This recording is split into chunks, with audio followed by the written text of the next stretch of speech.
want to pass along another story because as people die and they get older, newer people come into organizations, they don't hear a lot of the old stories. This deals with President of Self-Realization Fellowship back in 1990, when I first heard the story. She was president of the SRF at the time, and she's now deceased. When I was at the Bonaventure Hotel at the summer convocation, it was a world convocation, and it was devotees from around the world there, from Europe and South America and Asia and everywhere, about 6,000, 7,000 strong. And most people were at the Bonaventure Hotel.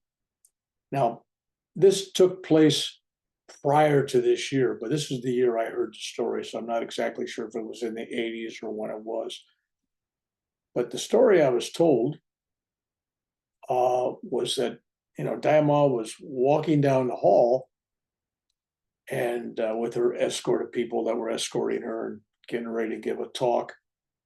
And she stops, she turns around, and she sees this woman down at the end of the hall, and then kind of yells out to her and says, "By the way, thank you for the beautiful music that you play for me."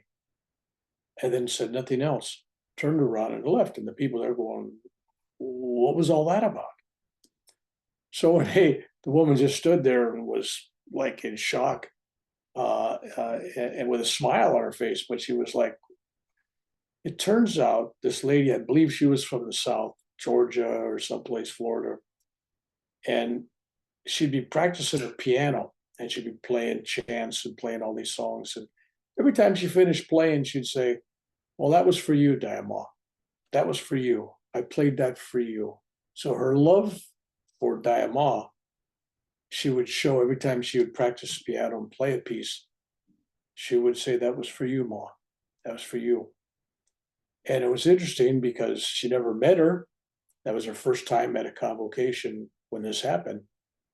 And Daya Mata just out of the blue turns around, sees her, and just says, "Thank you for the music. I enjoyed it." Something like that. And she just was so overwhelmed with joy and peace hearing that, because she realized that she really was playing it for her. And no good deed goes unheard, right? So it's just one of those soft, sweet stories. Like out of the blue, she thanks her. Nobody told her about it. In fact, the woman herself never told anybody about it until after this happened. So another one of those stories I didn't want to get lost in time as people move on and die off and everything. But there's so many of these little stories that I've heard over the years. I just thought I would save a few.